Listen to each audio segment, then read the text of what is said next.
Ele é um vilão. E ele é tratado como um vilão. Diferente da DC e da Marvel, ele não é um revolucionário, ele não é um vilão que sempre esteve certo. Ele não é um pobre coitado que não teve oportunidades na vida e por isso ele é um criminoso. Ele faz o que faz porque ele é mau. Muitas pessoas são assim. Publicado originalmente pela Dark Horse, trazido aqui pela editora Mitos, Grendel Omnibus, de Matt Wagner. Eu sou o Versus e você está no.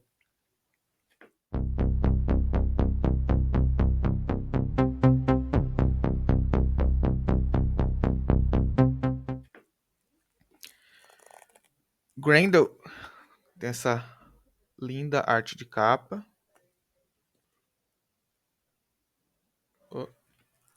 Lombada, contracapa. 600 páginas. É o meu primeiro omnibus. São múltiplas histórias curtas, todas roteirizadas pelo criador, Matt Wagner. Porém, são múltiplos desenhistas. E as artes variam de mediana para baixo. Tem muita arte feia aqui. Muita arte que não é nada do meu agrado. Trabalha com aquela ideia de preto, branco e vermelho.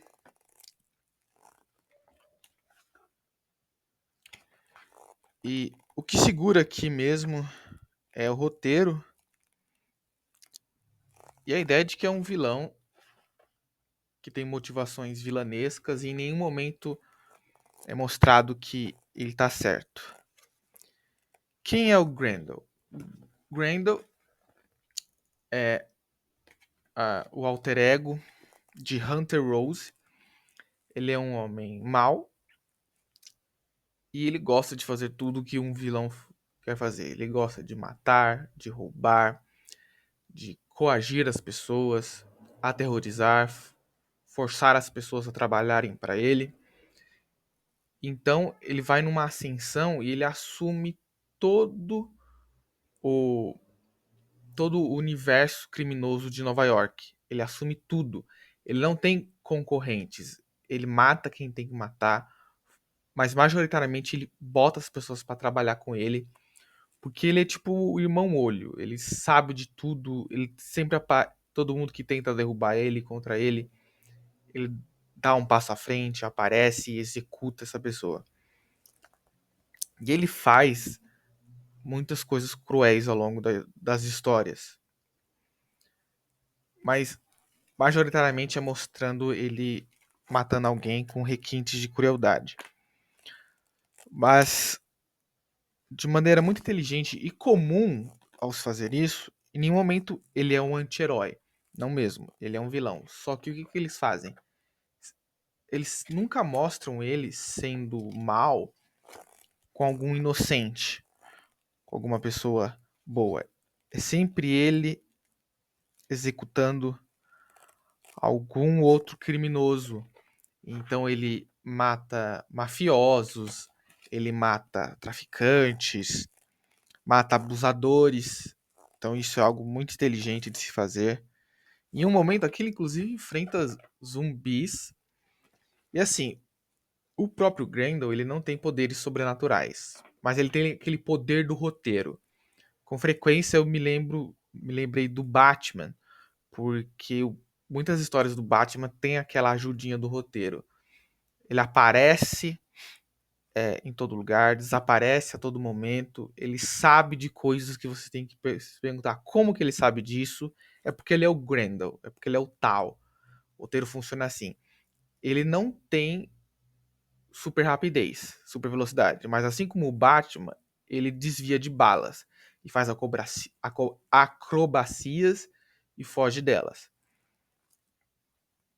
Na capa, ele sempre usa essa máscara e essa lança, que é tipo um bidente, né? Porque são duas lâminas. E aqui ele tá de terno, mas ele sempre usa tipo um macacão preto, feio, umas botas brancas. Como eu disse, com frequência o desenho é preguiçoso. E tem algumas partes que não parecem ser um quadrinho, mas sim um livro ilustrado, principalmente a primeira história chamada A Obra do Diabo.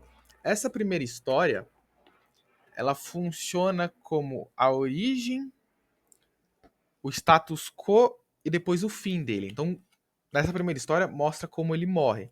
Ele morre para uma criatura sobrenatural que já estava ali já vivia naquela cidade, e esse ser sobrenatural, ele agia como justiceiro. Ele caçava criminosos, então ele tinha essa índole de justiceiro, mas então naturalmente ele buscava lutar contra executar o Grendel.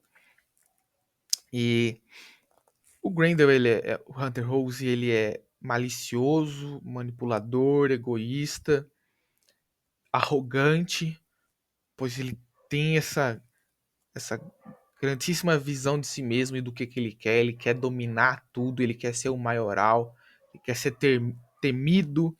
Ele frequentemente tem subordinados, mas também tem uma história que conta de um amor que ele teve, que era uma mulher mais velha, aí ele se apaixona por ela. Essa história tem início, meio e fim, uma das primeiras histórias contadas. E por algum motivo ele também decide adotar uma menina, e essa menina se mostra a responsável pelo fim dele, pois essa menina se alia a esse justiceiro e acaba querendo.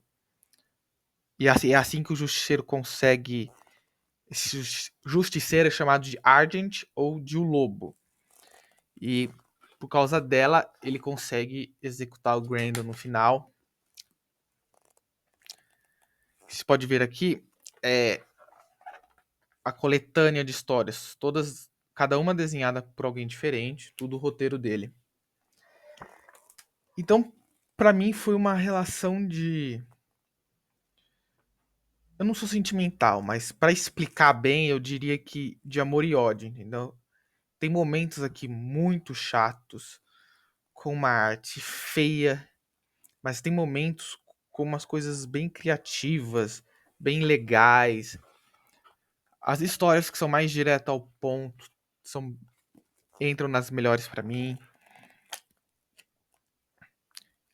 Com frequência tem histórias narradas pelo ponto de vista de outros personagens, da detetive que foi responsável por caçar o Grendel, do repórter investigativo que quer descobrir a identidade dele.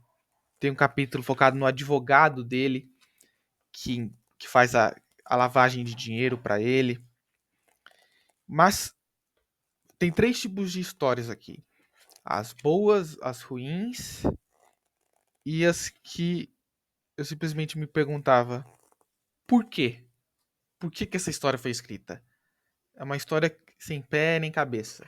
E com frequência tem muita filosofada, muita reflexão que sai do nada e vai para lugar nenhum. É igual escutar um político de esquerda falar. Fala muito bonito, usa palavras muito inteligentes, você vai gostar de ler, você vai gostar de ouvir, você gosta de ouvir essas coisas. Mas se você presta atenção, o personagem não disse nada. Ele não bateu o martelo em nenhum assunto, ele não mostra quem é, não mostra o que está pensando. É só um discurso vazio de palavras bonitas. Então, isso está cheio aqui nesse quadrinho. Algo que é muito comum, inclusive, em quadrinhos de super-heróis também. É reflexões que saem do nada e vai para lugar nenhum. É discursos que têm o propósito de te fazer refletir, mas não fazem você refletir porque não tem o que refletir. É só um amontoado de frases bonitas. Mas, por exemplo, em algumas partes funciona muito bem e ele diz alguma coisa. Quando na história em que ele está falando do amor dele, que eu já mostrei as imagens aqui. Aqui, como ele está falando do sentimento de amor dele por ela, chama Hacking do Diabo a história com o amor dele. Aqui, em alguns casos, tem sim algo mais poético. Tem umas partes que parecem poesia. Fica Tem umas partes que são poesia e fica bem feito. E tem muitas histórias que é tipo, as coisas vão acontecendo e ele vai narrando direto ao ponto. É tipo como se fosse um livro ilustrado, como eu disse antes. Deixa eu ver se eu encontro aqui. Tem partes que funcionam como quadrinho normal, balões de reflexão, mas tem aquelas que é tipo imagem e narração. Tipo essa daqui. Essa é uma das bem legais, que são vários contos, um por página, que terminam em tragédia. Então, esse daqui é um que se tirasse, não ia fazer falta nenhuma. Tem muitas histórias aqui que não iriam fazer falta nenhuma, realmente para entreter.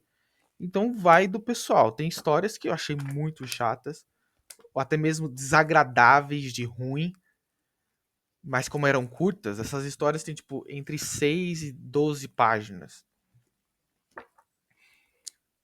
As melhores histórias é a primeira, que funciona como um livro, a história em que ele fala do romance dele, o início, meio e fim, porque ela morre, e a história final, que é a história mais longa, inclusive. Essa história, ele faz tantos desenhos, além do roteiro, ele também faz os desenhos. E apesar de que das artes feias, tem uns momentos com umas artes, uns planos muito legais, entendeu?